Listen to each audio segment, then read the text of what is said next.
เป็นคนนั้นยากจริงนะเพราะพุทธศาสนายิ่งแสนยากเย็นคนไทยโชคดีที่สุดแล้วมีแก้ว3 ดวงงามเด่นมีวัดซึ่งเป็นนาบุญยิ่งใหญ่มีศาสนาพุทธประจำชาติไทยอยากหล่ออยากสวยเราต้องรักษาศีลอยากมีอันจะกินต้องหมั่นทำบุญทำทานเอาไว้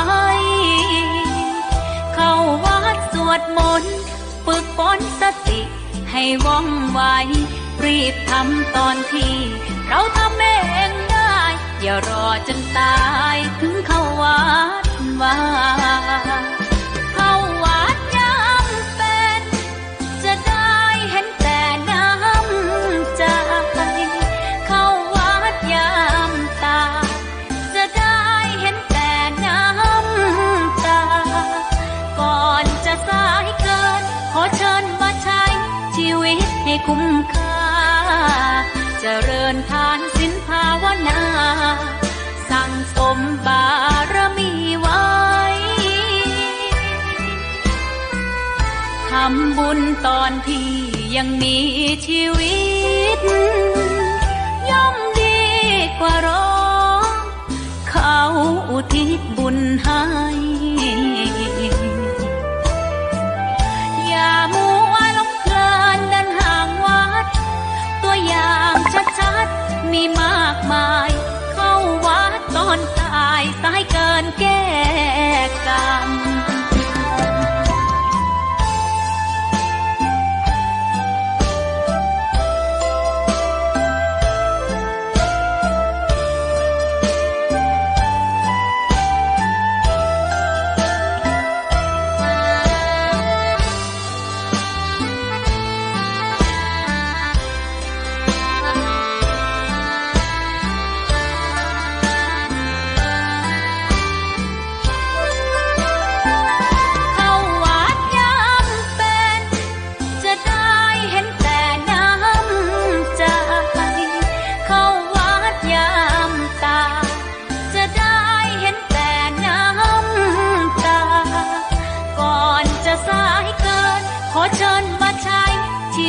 ให้คุ้มค่าเจริญทานศีลภาวนาสั่งสมบารมีไว้ทำบุญตอนที่ยังมีชีวิตย่อมดีกว่ารอเขาอุทิศบุญให้อย่ามัวหลงเพลินเดินห่างวัด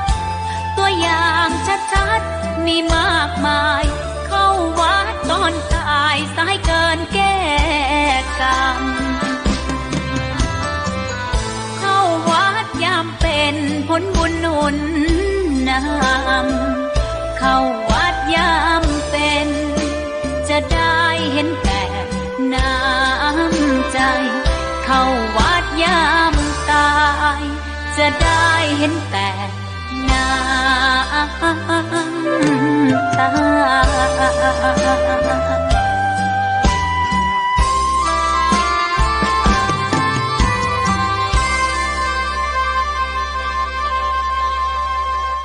ขอถวายความเคารพพระมหาเถรานุเถระครูบาอาจารย์เจ้าทั้งหลายจุตนจุองค์เจริญสุขเจริญธรรมจุงได้บังเกิดมีแก่ท่านพุทธศาสนิกชนทั้งหลายที่ได้สดับรับฟังธรรมะตังคลื่นสถานีวิทยุพระพุทธศาสนา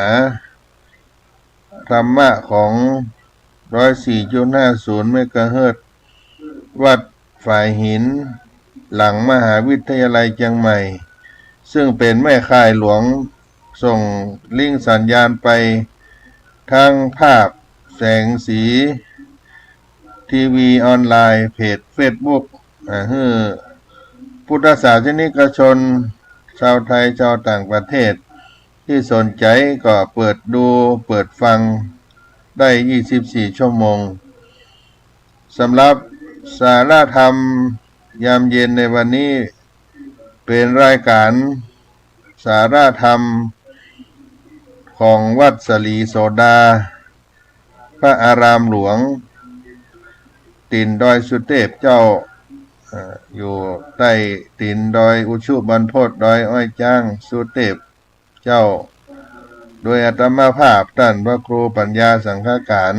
หรือท่านพระครูพรหมินทร์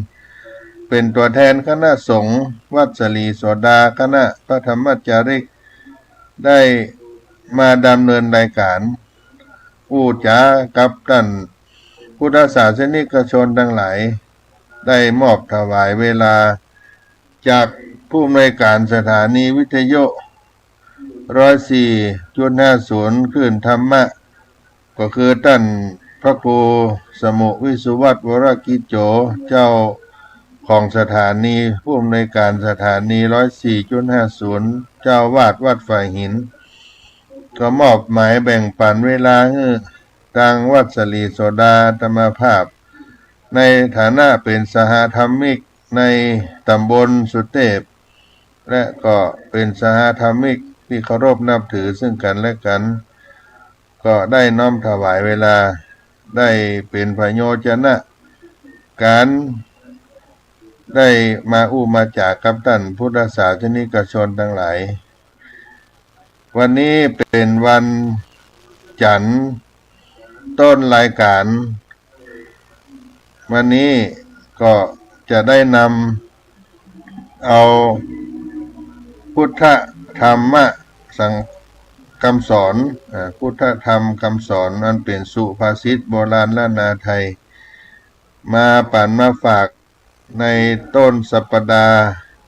กลางเดือนของปีใหม่เดือนใหม่มกราคม 2568 วันจันทร์ที่ 13 มกราคม พุทธศักราช 2568 เมื่อค่ำยามเย็นวันนี้ในสุภาษิตล้านนาไทยในบทที่ว่ากินน้ำอย่าลืมคนขุดบ่อกินต่ออย่าลืมคนไปเอากินน้ำอย่าลืมคนขุดบ่อกินต่ออย่าลืมคนไปเอากินน้ำอย่าลืมคนขุดบ่อกินต่ออย่าลืมคนไปเอาได้ดื่มน้ำอย่าลืมนึกถึงคนขุดบ่อได้กินตัวต่อไข่ต่อก็อย่าลืมนึกถึงคนไปเอาในความหมายนั้นก็หมายถึงได้มีความกตัญญูกตเวทีได้สร้างกตัญญูกตเวทีตาธรรมต่อผู้มีพระคุณที่มีพระคุณต่อเฮา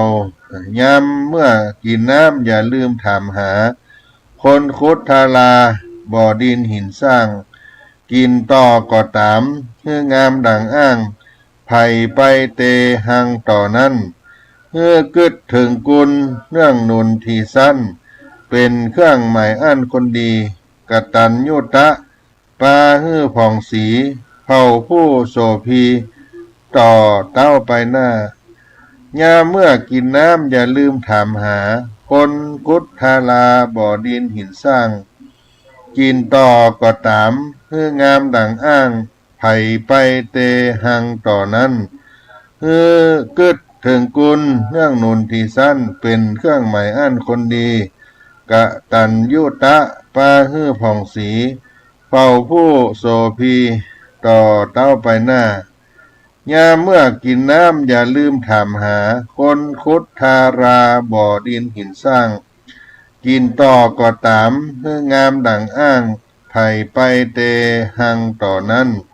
เพื่อกึดเถิงกุลเรื่องนุนที่สั้นเป็นเครื่องหมายอันคนดี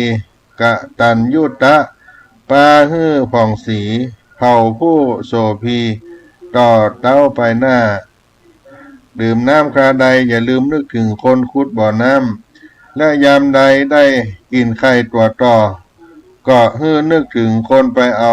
พฤติกรรมเช่นนี้ก็เป็นเครื่องหมายของคนดีกตัญญูตาธรรมย่อมหนุนนำให้ผ่องสีงดงามตลอดไปความกตัญญูเป็นเครื่องหมายแห่งคนดีที่มีสุภาษิตในทางพระพุทธศาสนาได้กล่าวไว้นิมิตตังสาธุรูปานังกตัญญูกตเวทิตาความกตัญญูกตเวทีเป็นเครื่องหมายแห่งคนดีอันธรรมดาว่าสิ่งของต่างๆจะมี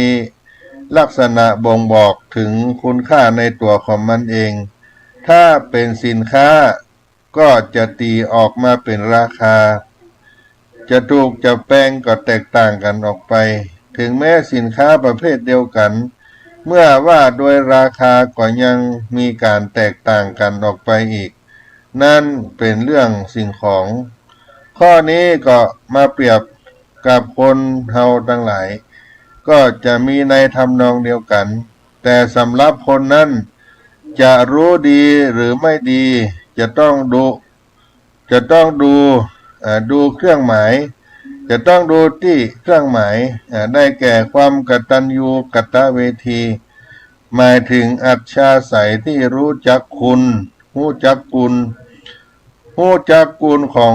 คนที่มีกุลหรือผู้มีพระคุณที่มีต่อตนและเมื่อรู้แล้วก็มีการตอบแทนพระคุณต้านดังนี้พุทธองค์ทรงตรัสไว้อย่างชัดเจนว่าคนดีจะต้องมีเครื่องหมายสองประการคือกตัญญูแปลว่ารู้กุลกตเวทีแปลว่าตอบแทนกุลผู้ที่มีกุลต่อเฮานั้นมีมากแต่ในที่นี้ก็จะยกกล่าวถึงพระคุณพ่อพระคุณแม่ซึ่งบิดามารดาทั้งสองท่านเป็นผู้ให้ชีวิตแก่เฮามีวันนี้ได้ก็เพราะท่านทั้งสองร่างกายตัวเฮามีราคาแพงมากที่สุดในโลกแต่ร่างกายตัวตนของเรานี้ได้มาฟรีโดยพ่อแม่บิดามารดาเป็นผู้ปั่นผู้มอบให้และยังมีอีกหลายอย่างที่ท่านให้เฮามาถ้าบุคคลมานึกได้ตรงนี้จะเรียกคนนั้นมีกตัญญูอันเป็นเครื่องหมายที่หนึ่งเมื่อรู้กุลดังกล่าวข้างต้นแล้วสิ่งที่จะพึงกระทำต่อไปก็คือการตอบแทนสิ่งที่ คุณพ่อคุณแม่บิดามารดาของเราทั้งหลายทุกคนต้อง การตอบแทนที่เกิดขึ้นกับบิดามารดาของทุกคนต้องการต่อลูกต่อเต้าซึ่งก็จะเหมือนกันทั้งหมดจะต้องการให้ลู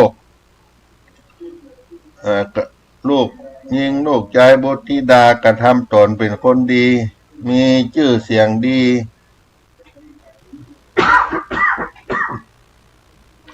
สุภาพนะญาติโยมนะพ่อแม่ก็จะต้องการให้เราทั้งหลายนั้นเป็นคนดีมีการประพฤติดีทำตนเป็นคนดีมีฐานะมีหน้าที่มีชื่อมีเสียงในสังคมครอบครัวแล้วก็มีความรักสามัคคีกันในเครือญาติพี่น้องเมื่อสามารถจะทำตนเป็นคนดีได้บุคคลนั้นก็จะชื่อว่ากตเวทีอันเป็นเครื่องหมายที่สองเพราะฉะนั้นทุกคนที่เกิดมาในโลกนี้ต่างก็ต้องการจะเป็นคนดีด้วยกันทั้งนั้นเมื่อเป็นเช่นนั้นก็จะต้องหมั่นรำลึกนึกถึงพระคุณของท่านอยู่เสมอและสิ่งสำคัญยิ่งไปกว่านั้นก็จะต้องสร้างความดีให้เกิดขึ้นกับตนให้สังคมมองหันว่าเขาเป็นคนดีก็เพราะพ่อแม่เขามีพ่อแม่ที่ดีเป็นผู้มีพระคุณต่อเขาเพราะฉะนั้นบุญคุณหรือว่ากุลเราจะต้องตอบแทนเป็นเขตแดนของคนดี ก็จงตั้งตนไว้ในกตัญญูกตเวที ความดีอยู่ที่ผล ความเป็นคนอยู่ที่รู้กุลถ้าทำได้ดีจะเป็นคนมีบุญนิมิตตังสาธุรูปานังกตัญญูกตเวทิตาความกตัญญูกตเวทีเป็นเครื่องหมายของคนดีกินน้ำอย่าลืมคนขุดบ่อกินต่ออย่าลืมคนไปเอาก็ฮือมันบำเพ็ญกตัญญูกตเวทิตาธรรมสำหรับเฮาเจ้าพุทธทั้งหลายเป็นผู้มีความดีเป็นเครื่องหมายก็คือกตัญญูกตเวทิตาธรรมก็เอามาปั่นมาฝากกันก่อนเนาะในต้นรายการนี่สาระธรรมเสียงธรรมวัดสลีโสดาพระอารามหลวงโดยอาตมาภาพท่านพระครูปัญญาสังฆการหรือท่านพระครูพรหมินทร์ได้มามาจากครับพี่น้องท่านผู้ฟังเมื่อค่ำยามเย็นในท่ามกลางบรรยากาศความหนาวเย็นในตีนดอยสุเทพเจ้าอุชุบรรพตดอยอ้อยจ้างแห่งนี้ครูบาเจ้าสลีวิจัยอนุสาวรีย์ตนบุญแห่งล้านนาไทยพักกันสักกรรมก่อนเนาะพี่น้องท่านสาธุชนคนฟังทั้งหลาย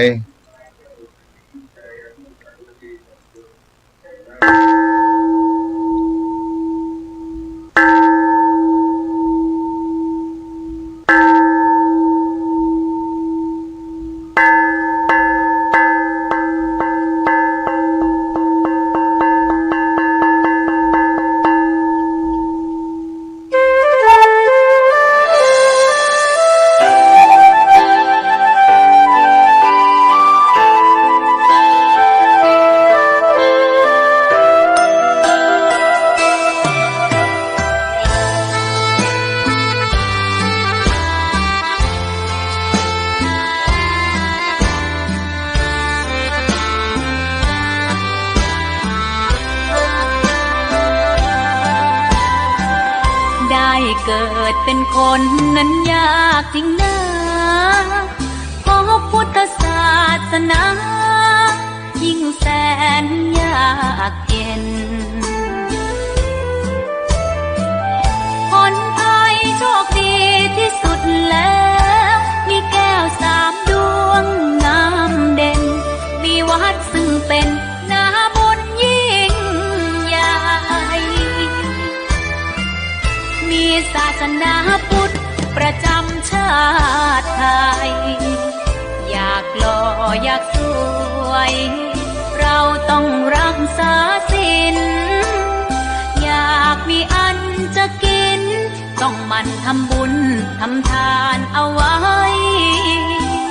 เข้าวัดสวดมนต์ฝึกฝนสติให้ว่องไวรีบทำตอนที่เราทำเองได้อย่ารอจนตายถึงเข้าวัดว่าเข้าวัดยามเป็นจะได้เห็นแต่น้ำใจเข้าวัดยามตายจะได้เห็นแต่น้ำตาก่อนจะสายเกินขอเชิญมาใช้ชีวิตให้คุ้มค่าเจริญทานศีลภาวนาสั่งสมบารมีไว้ทำบุญตอนที่ยังมีชีวิตย่อมดีกว่ารอเขาอุทิศบุญให้อย่ามัวหลงเพลินเดินห่างวัดตัวอย่างชัดๆมีมากมายเข้าวัดตอนตายสายเกินแก้กรรม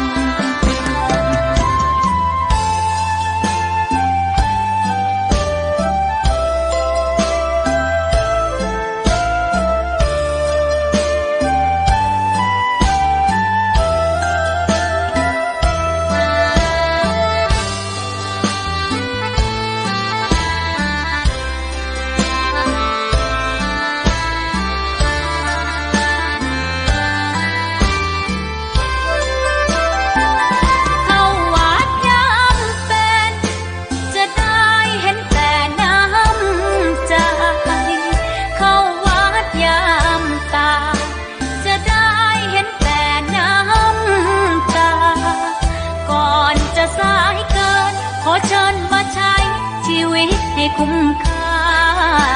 เจริญทานศีลภาวนาสั่งสมบารมีไว้ทำบุญตอนที่ยังมีชีวิตย่อมดีกว่ารอเขาอุทิศบุญให้อย่ามัวหลงเพลินเดินห่างวัดตัวอย่างชัดๆมีมากมายเข้าวัดก่อนตายสายเกินแก้กรรมเข้าวัดยามเป็นผลบุญหนุนนำเข้าวัดยามเป็นจะได้เห็นแต่น้ำใจเข้าวัดยามตายจะได้เห็นแต่น้ำตา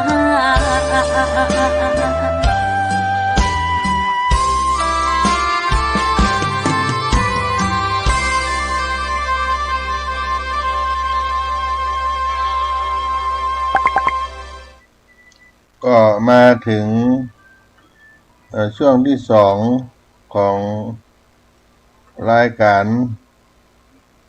สารธรรมของวัดสลีโสดาพระอารามหลวงซึ่งอาตมาภาพก็ ได้มาพบกับท่านพุทธศาสนิกชนท่านผู้ฟังทั้งหลายในนามของตัวแทนคณะสงฆ์วัดสลีโสดาศรัทธาสาธุชนท่านทั้งหลายที่ได้สดับรับฟังอยู่ก็เป็นเสียงธรรมของวัดสลีโสดาวันนี้เป็นวันสำคัญอีกวันหนึ่งในประเพณีของเจ้าล้านนาไทยของเราใน12เดือนนี้เวียนไปรอบกว่าปีก็จะมีพิธีการทำบุญเป็นประเพณีต่างๆประเพณีสงกรานต์ล้านนาไทยปีใหม่เมืองประเพณีเดือนยี่เพ็งประเพณีมาฆปุจจาประเพณีสงน้ำธาตุประเพณีอันเป็นสิ่งสำคัญแห่งอันหนึ่งที่มาเวียนบรรจบครบรอบของเฮาท่านทั้งหลายก็คือการตันข้าวใหม่ประเพณีเดือนสี่เพ็งหลังฤดูการเก็บเกี่ยวเป็นการแสดงออกถึงความกตัญญูกตเวทิตาต่อผู้มีพระคุณและลึกถึงบุญคุณของผู้มีพระคุณประเพณีตานข้าวใหม่ก็เป็นประเพณีที่เกี่ยวข้องกับการตานหลัวหิ่งไฟพระเจ้าตัวมันมาตัวกันกู้กันเนาะเมื่อ ถึงเดือนสี่เพ็งทางเหนือของเราก็จะนึกถึงการทำบุญการตานข้าวใหม่ข้าวจี่ข้าวหลามตานหลัวหิ่งไฟพระเจ้าซึ่งเขาท่านทั้งหลายที่เกิดมาปอแม่หม่อนปลาเข้าวัดเข้าวาปลาไปกินไปตานก็จะจดจำการทำบุญกินตามแบบนี้รู้สึกนึกคิดอันเป็นมรดกภูมิธรรมของบรรพชนบรรพบุรุษของพระแม่หม่อนที่เพิ่นได้นำกินน้ำตาลออกมาแต่ก่อนที่สำคัญหลังฤดูการเก็บเกี่ยวจากการเกษตรเสร็จจากการทำนาทำไร่ทำสวนก็จะนึกถึงการกินการตานและก็มาบวกกันเข้ากับฤดูกาลแห่งความเหน็บหนาวด้วยเป็นหน้าหนาวก็มีประเพณีที่สำคัญนี้เกิดขึ้นซึ่งการต้านข้าวใหม่การต้านหลัวหิ่งไฟพระเจ้าแต่ละที่แต่ละแห่งก็ได้กินได้ตานกันโดยเฉพาะ ภาคเหนือตอนบนของเฮานี่ แต่ว่าพิธีกรรมก็อาจจะแตกต่างกันไปเล็กน้อยเรื่องขั้นตอนการกินการทานก็จะเป็นไปแนวทางสำคัญเดียวกันก็คือการทำบุญทานข้าวใหม่ทานหลัวหิ่งไฟพระเจ้าที่จะเป็นประเพณีเดือน4ทานข้าวใหม่หลังฤดูการเก็บเกี่ยวซึ่งเป็นการระลึกถึงบุญคุณของผู้มีพระคุณผู้เป็นบรรพบุรุษเจ้าของที่นาที่สวนเทวดารักษาตรงนาขุนน้ำลำธารที่ได้หล่อเลี้ยงเกษตรการทำนาทำสวนได้เจริญงอกงามก็มีการสักการะบูชาเทวาอาหักเจ้าป่าเจ้าดอยเจ้าตงเจ้านาอาหักรักษาน้ำเหมืองรักษาน้ำฝายแล้วก็ตงนาก็มีแม่พระโพธิ์ศพกุลของข้าวของพืชพันธุ์ที่เราได้ปลูกได้อยู่ได้กินก็จะมีเครื่องบูชาเป็นต้นว่าของหวานผลไม้รากไม้ของกินอาหารก็ไปบูชาที่เจ้าล้านนาเฮาได้ประพฤติสืบต่อกันมาพระพุทธศาสนาก็เป็นหลักสำคัญอันหนึ่งที่ก็จะให้คนทั้งหลายได้ทำบุญอุทิศตามคติความเชื่อตามพระพุทธศาสนาก็ไปวัดบูชาคุณต่อพระรัตนตรัยไปทานต่อพระเจ้าพระสงฆ์ให้เป็นอานิสงส์ส่วนบุญในการที่เฮาเป็นเจ้าพุทธทานแล้วก็อุทิศส่วนกุศลไปให้ผู้มีพระคุณผู้ล่วงลับไปแล้วเทวาอาหักแม่ธรณีเทวดารักษาตรงรักษาน้ำที่มีพระคุณต่อเฮานี่ก็ได้กินได้ทานในทางพระพุทธศาสนาถ้าเป็นพิธีแห่งชาวบ้านล้านนาก็เอาไปปฏิกรรมบูชาข้าวต้มกับนามีกล้วยมีอ้อยข้าวตอกดอกไม้ลำเทียนต่างๆนานาตามที่ได้ประพฤติปฏิบัติกันมาอันนี้ก็เป็นส่วนหนึ่งที่การระลึกถึงผู้มีพระคุณการทานข้าวใหม่เป็น การทำการเกษตรของคนล้านนาแต่ละบ้านแต่ละเฮือนก็จะมีต้งมีนาเป็นของส่วนตัวเมื่อเสร็จจากการเก็บเกี่ยวพืชพันธุ์ธัญญาหารแล้วก็มานึกถึงคุณแห่งพระรัตนตรัยพระพุทธพระธรรมพระสงฆ์แสดงกตัญญูกตเวทิตาต่อพระสัมมาสัมพุทธเจ้าพระพุทธศาสนาต่อสรรพสัตว์ต่างๆบอกว่า งัวควายที่เราได้ใจการไถนาการหลักเข้าในตกในนาขึ้นบ้านขึ้นหลองอันนี้ก็เป็นสัตว์ที่มีคุณเช่นเดียวกันประเพณีการทำบุญก็จะต้องให้รู้ถึงบุญคุณต่อสิ่งที่มีคุณในการที่เราได้สำเร็จบอกว่าการเกษตรการได้การนาหรือว่าสำเร็จในการทำมาหากินของเราเป็นต้นว่าปลูกข้าวในต้งในนาเหล่านี้เมื่อถึงเดือน4ของทางภาคเหนือก็จะเอาผลผลิตนั่นจะเป็นข้าวเปลือกข้าวสารเอามาทำบุญเพื่อทานในวัดวาอารามนอกจากนั้นก็ไปทานให้ป้าอุ้ยแม่หม่อนคนเฒ่าคนแก่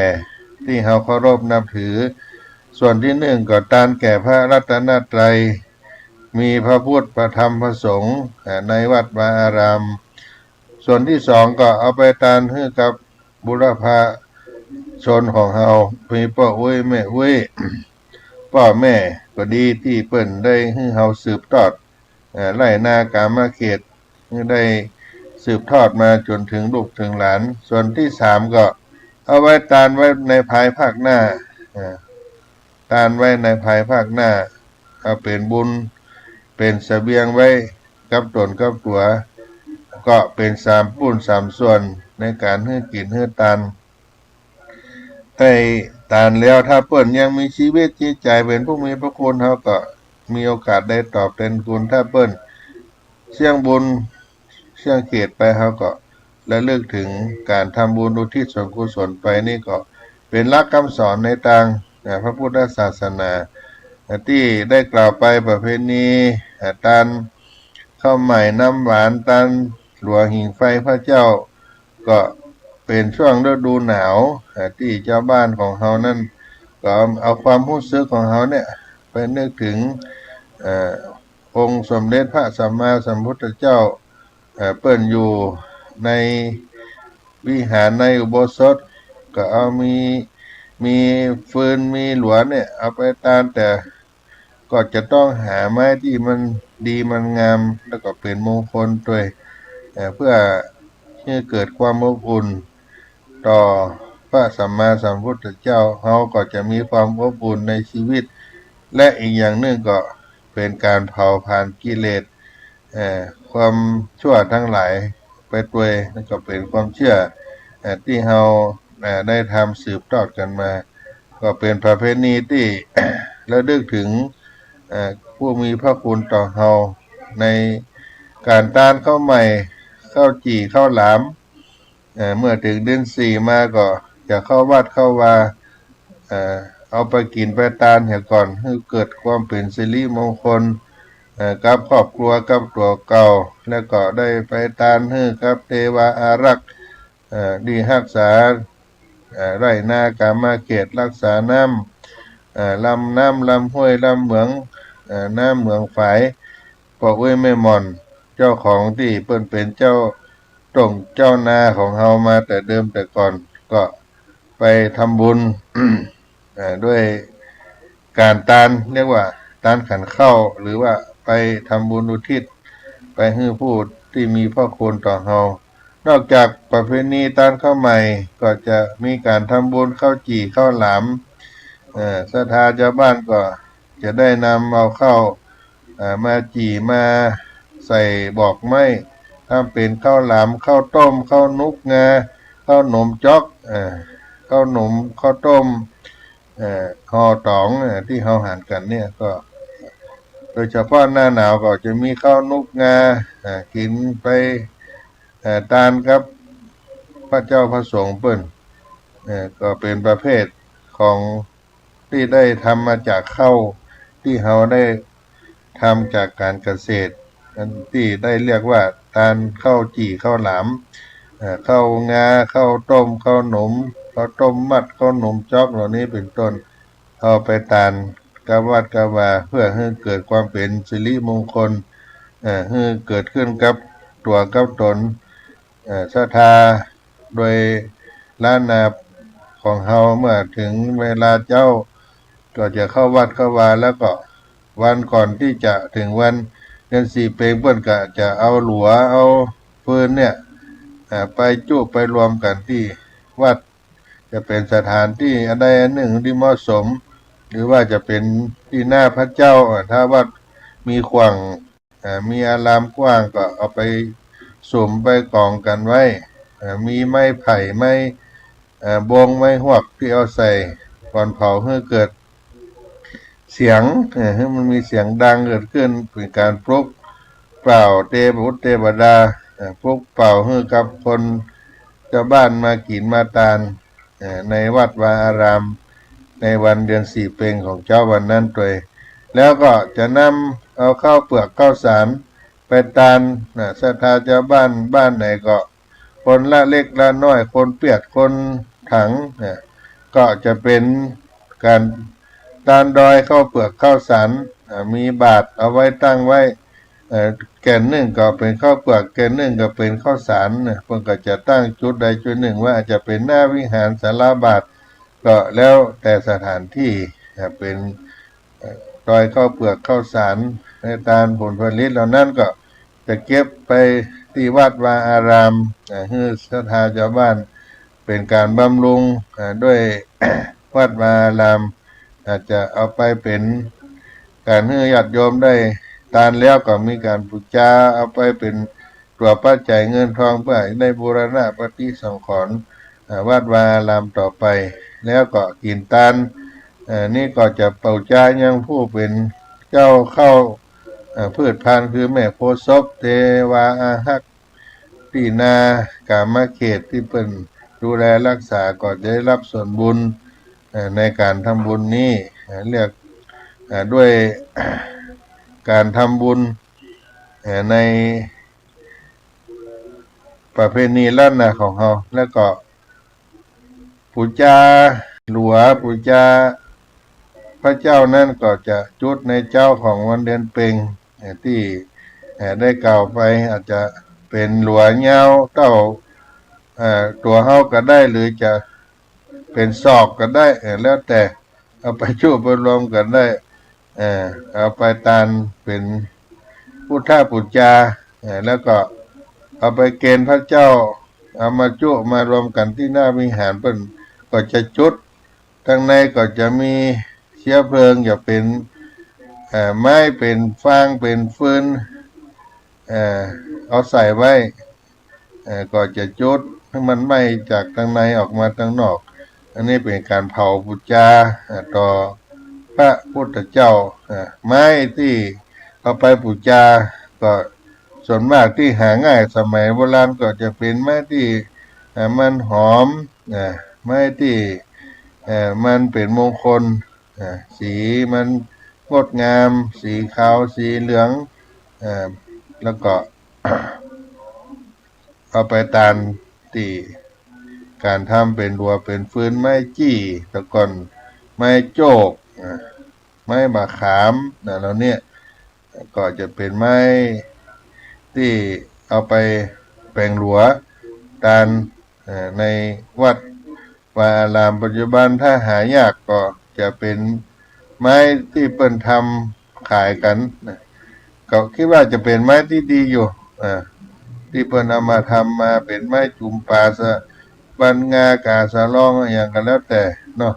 ที่มันพอหาได้บัดเดี๋ยวนี้บางทีก็หายากเหมือนกันนะญาติโยมสำหรับไม้ก็ทำเอาไปรวมกันที่วัดในขวางแก้วดังสามอารามหรือเป็นหน้าวิหารซึ่งจะต่อหน้าต่อพระพุทธเจ้าก็ได้เอาไปจุดบูชาให้เกิดความสว่างไสวเกิดความอบอุ่นในวันเดือนสี่เพ็ญนี่ก็เป็นประเพณีการเข้าใหม่ของคนล้านนาของเฮาที่มีมาแต่เดิมแต่ก่อนแล้วก็มาได้ล่มลายสูญหายไปดังใดเพราะฉะนั้นการฮื้อตานเป็นการที่เราได้สร้างบุญในการฮื้อตาน ที่เราได้ทำได้เป็นพระอานิสงส์ในวันสำคัญของในทางพระพุทธศาสนาด้วยแล้วก็เป็นประเพณีของคนบ้านเมืองเหนือของเราได้กินได้ทานแล้วก็มีความสุขกายสุขใจได้ทานนึกถึงบรรพชนบรรพบุรุษพ่อเว้ยแม่เว้ยของเราในทำบุญประเพณีในการต้านข้าวใหม่หรือว่าทำบุญในประเพณีเดือนสี่เพ็ญ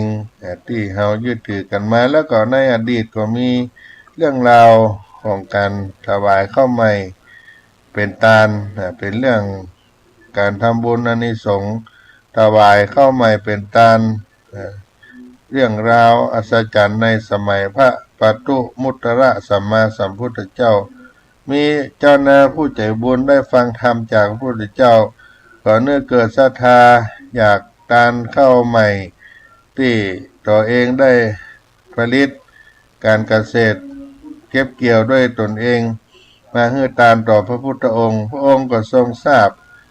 ด้วยความตั้งใจดีข ของชาวนาแล้วนั้นก็จึงตัดอนุโมทนากถาเพื่อเพิ่มพูนศรัทธาบุญนี้ก็จึงอัศจรรย์เฮาควรจะนำเข้ากล้าที่ออกรวงใหม่ที่เหล่านี้ไปตานต่อพระผู้มีพระภาคเจ้าพระภิกขุสาวกเป็นการให้ทานเป็นมงคลเป็นการมาเหมาะอย่างยิ่งที่เฮาได้รู้อานิสงส์การให้ทานแล้วยังจะบ่ได้ทำบุญบ่ได้ให้ทานจะเก็บไว้บริโภคด้วยตนเองบ่ได้ถึงยังพระรัตนตรัยพระพุทธพระธรรมพระสงฆ์ก็มาลำพึงนึกถึงในใจเจ้านานี่ก็ได้เอาไปทานหลังจากที่ได้ฟังธรรมจากพระสัมมาสัมพุทธเจ้าอานิสงส์ในการทานข้าวใหม่ที่ได้กล่าวไว้ในสมัยพระเจ้าปทุมมุตระสัมมาสัมพุทธเจ้ามีเจ้านาผู้หนึ่งได้ฟังธรรมจากพระบรมศาสดาแล้วก็อยากถวายข้าวที่เป็นการผลิตเก็บเกี่ยวการทำด้วยตนเองด้วยมือต่อพระพุทธองค์ก็ได้มาให้ทานชื่อว่าเป็นชื่อว่าสงฆ์เป็นผู้ปฏิบัติตรงมีปัญญาดังนั้นบุคคลจะถวายทานแด่สงฆ์ข้าวกล้าข้าวใหม่ที่ได้ผลผลิตมาก็เช่นเดียวกันได้ให้ทานแด่สงฆ์ขอให้ทานได้ตั้งจิตทำบุญเป็นสังฆะให้ทานแก่หมู่สงฆ์และก็นิมนต์ภิกขุทั้งหลายไปที่บ้านของท่านได้ถวายไตรยธรรมจัดตกแต่งอันดีงามด้วยปราณีตถวายแต่เนื้อนาบุญคือพระสงฆ์ผู้มีศีลมีจิตเมตตาได้ให้ทานก็เป็นพระลานิสงส์จากนั้นเจ้านาก็นิมนต์พระเจ้าพระสงฆ์ที่ได้ไปที่บ้านแล้วก็ถวายทานแก่พระสงฆ์ทั้งหลายเหล่านั้นอยู่มาเมื่อนานไปเพิ่นก็ได้ละโลกไปด้วยผลบุญนี้ก็ทำให้นายชาวนาคนนั้นได้ไปเกิดในสวรรค์ชั้นดาวดึงส์มีวิมานคำงดงามสูงหนึ่งได้60 โยชน์กว้างได้30 โยชน์เทพบุตรนั้นได้เสวยเป็นทิพย์ได้เสวยสุขในเทวโลกเป็นอายุถึง 3,500 ครั้งเป็นพระเจ้าจักรพรรดิ500 ครั้งเป็นพระราชาในเมืองมนุษย์นับบ่ถ้วนทั้งนี้ก็ด้วยอานิสงส์ในทานข้าวใหม่ถวายทานแก่พระสงฆ์นั้นได้เวียนว่ายตายเกิดท่องเที่ยวในวัฏสงสารอานิสงส์ที่ได้ให้ทานข้าวใหม่ด้วยใจเลื่อมใสศรัทธาก็มีอานิสงส์ได้ทราบมากมายบ่อับบ่จนมีฆ่าคนมนถีจ้างม้างัวควายแล้วก็มีของอุปโภคบริโภคนานาต่างๆมากมายที่ได้อานิสงส์จากการให้ทานนั้นและก็เป็นผู้ที่บ่มีความทุกข์มีความสุขอยู่ตลอดเวลาเพราะฉะนั้นการที่ได้ทานข้าวใหม่น้ำหวานแด่พระรัตนตรัยพุทธธรรมพระสงฆ์นั่นก็ทำให้เกิดอานิสงส์อยู่8ประการก็คือทำให้มีผิวพรรณวรรณะให้มียศมีโภคะทรัพย์มากมายมีของกินของใช้ของบริโภคอยู่ทุกเมื่อมีมิตรแก้วสหายคำอยู่ตลอดทุกเมื่อแล้วก็เป็นคนที่ทำให้คนทั้งหลายมีความเคารพนับถือเมื่อได้บวชแล้วก็จะได้รับไตรยธรรมก่อนพระรูปอื่นเสมอและเมื่อถึงข้ออานิสงส์นั้นสุดท้ายแต่นับแต่แสนกับนั้นเป็นต้นมาด้วยผลละทานนั้นทำให้เฮาบ่ต้องไปทุคติภูมินี่ก็เป็นอานิสงส์อยู่8ประการก็จะหันได้ว่าธรรมเนียมที่ดีงามของเจ้าพุทธจะต้องคัดสรรแบ่งการให้ทานเป็นทรัพย์เป็นส่วนทานแก่พระรัตนตรัยพระพุทธพระธรรมพระสงฆ์ก่อนที่เราจะได้กินได้บริโภคเราต้องแบ่งไว้ให้ทานจะได้พระอานิสงส์นึกถึงพระรัตนตรัย แก้วเจ้าทั้งสามภาคการก่อนที่จะนึกถึงตนเองจะเป็นพระรานิสงส์อันดีอันงามของเฮาท่านทั้งหลายก็ได้มามาจากันถึงเรื่องอานิสงส์แห่งการทานข้าวใหม่น้ำหวานประเพณีอันมาแต่เดิมแต่ก่อนของบรรพชนบรรพบุรุษของเฮาก็ได้กินได้ทานกันไปเนาะหีดหอยของคนเมืองเหนือทานข้าวจี่ข้าวหลามสืบทอดกันมาแต่โน้มนานผลผลิตของการเกษตรกรรมรุ่นพ่ออุ้ยแม่มอนเท่าแก่ในอดีตมาถึงเฮาท่านทั้งหลายทุกวันนี้เพราะในภาคเหนือของเฮานั้นมีเกษตรกรรมเป็นอาชีพหลักอยู่เป็นหลักส่วนใหญ่ของด้านนาประเทศเพราะอยู่ป่าอยู่ดอยอยู่เขาได้มีการทำการเกษตรไร่นากามาเขตเป็นการเกษตรเป็นผลผลิตของคนทางเหนือเฮามากมายโดยเฉพาะพี่น้องทางเหนือของเฮานั้นในอดีตก็จะนึกถึง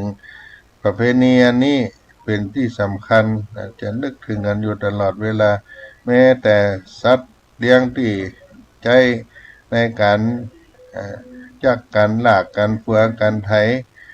งัวควายเพิ่นก็ยังมีการเอางัวเอาควายนั้นมาห้องเข้าเอาขวัญเอาเอกเอาไถนั้นมาสละสลงด้วยคำข้าวมินส้มปล่อยได้อยู่ได้กินเพราะเครื่องไม้เครื่องมือทั้งหลายเหล่านี้พืชพันธุ์ธัญญาหารต่างๆเพื่อก็จะปูจาเอากินเดี๋ยวก่อนก็แสดงถึงความกตัญญูกตเวทิตาต่อสิ่งที่มีคุณแม้แต่เปียดไม้กันที่ได้หาบได้หามเพื่อก็ยังปูจาสักการะตรงนากามาเขตนี่ก็เป็นสิ่งที่ได้กล่าวไปในเรื่องของความกตัญญูกตเวทิตาโดยนอกจากนั้นผืนนาผืนไร่พ่อแม่ปู่ย่าตายายเพิ่นเอาป่งเอาปั่นให้เฮาก็จะต้องนึกถึงบุญคุณที่เฮาได้สืบได้ตอดกันมาให้ถึงเฮาทุกวันนี้เมื่อถึงเดือนสี่เพ็งในประเพณีวันสำคัญก็จะนำข้าวตอกดอกไม้นำเทียนเอาไปบูชาพระแก้วเจ้าทั้งสามภาคการข้าวเปลือกข้าวสารข้าวจี่ข้าวหลามหลวงหิ่งไฟพระเจ้าไปตันขันเข้าหาบรรพบุรุษญาติพี่น้องผู้ล่วงลับดาวขันไปบูชาเต้าทั้งสี่บูชาเทวดาวัดเทวดาบ้านบูชาพ่อแม่ผู้มีพระคุณเหล่านี้ก็เป็นสิ่งที่แสดงออกในเรื่องการทำบุญในการกตัญญูกตเทวิทิตาธรรมที่บรรพบุรุษบรรพชนของเฮาเพื่อนได้สอนได้สืบได้ทอดกันมาแล้วก็โดยเฉพาะหลวงหิ่งไฟพระเจ้านั้นก็เป็นการที่ให้การบูชาต่อการคลายหนาวเย็นต่อพระรัตนตรัยด้วย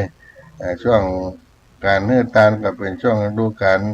แห่งหน้าหนาวเนาะญาติโยมและอีกในอย่างหนึ่งก็เป็นปริศนาเรื่องการเผาผลาญกิเลสตัณหาให้หมดให้เสี่ยงไปให้บริสุทธิ์พุทธผ่องนี่ก็เป็นการทำบุญให้ทานอีกประเภทหนึ่งที่มาจนถึงทุกวันนี้ประเพณีทานข้าวจี่ข้าวหลามทานหลวงหิ่งไฟพระเจ้าของโบราณล้านนาก็เอามามาจากครับพี่น้องท่านคนฟังทั้งหลายวันนี้เป็นวันสำคัญในการทำบุญให้เอาท่านทั้งหลายได้และนึกเกิดถึงบรรพชนบรรพบุรุษของเฮาก็ได้ฟังกีตธรรมแห่งการทำบุญแห่งสักกรรมก่อนที่จะหมดช่วงเวลากันเนาะ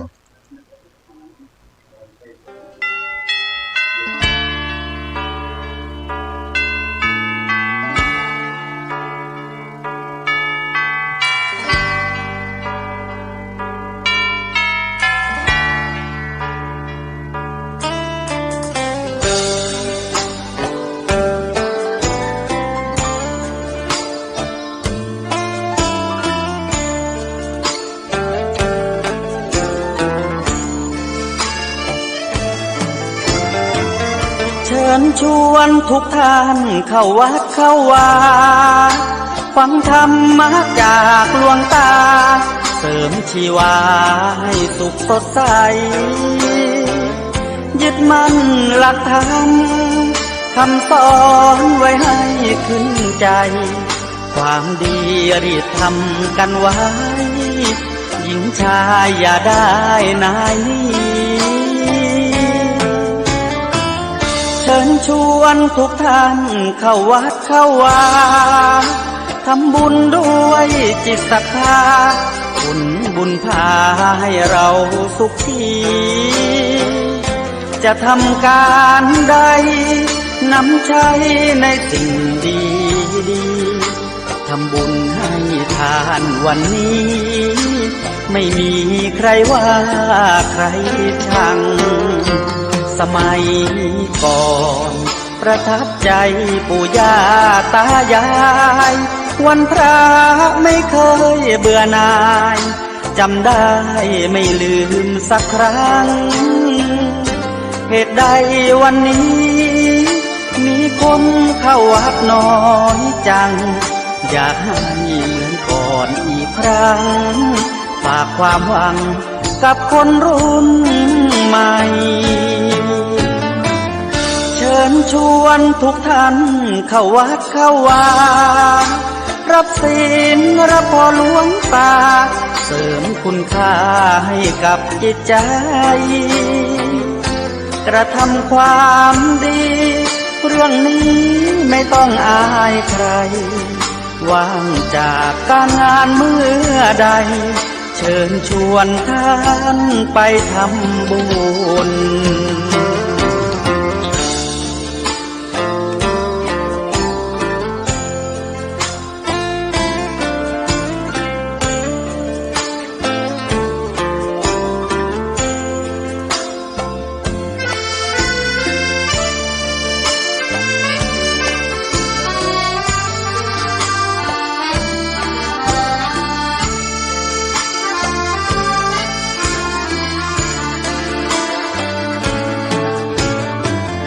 เชิญชวนทุกท่าน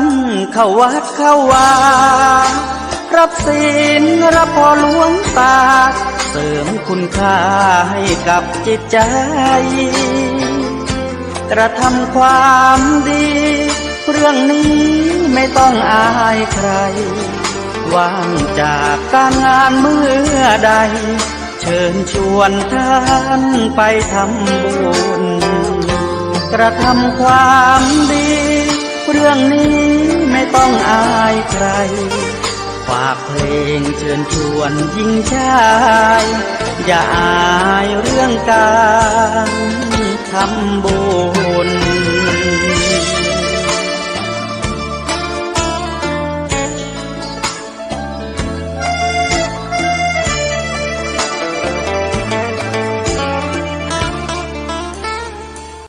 มาถึงท้ายรายการ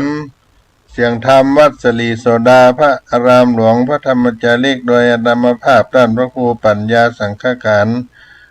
ตัวแทนคณะสงฆ์พระธรรมจาริกได้มาพบกับท่านผู้ฟังต่างหลายในวันป่าเวณีเดือน4เพ็งของล้านนาไทยขอให้บุญกุศลปกปักรักษาพี่น้องท่านคนฟังทุกผู้ในคนได้อยู่เย็นเป็นสุขได้กินได้ทานข้าวใหม่น้ำหวานทานหลวงหิ่งไฟพระเจ้าสุขขีตีคาอายุมั่นขวัญยืนจงมีแก่ทุกท่านทุกคน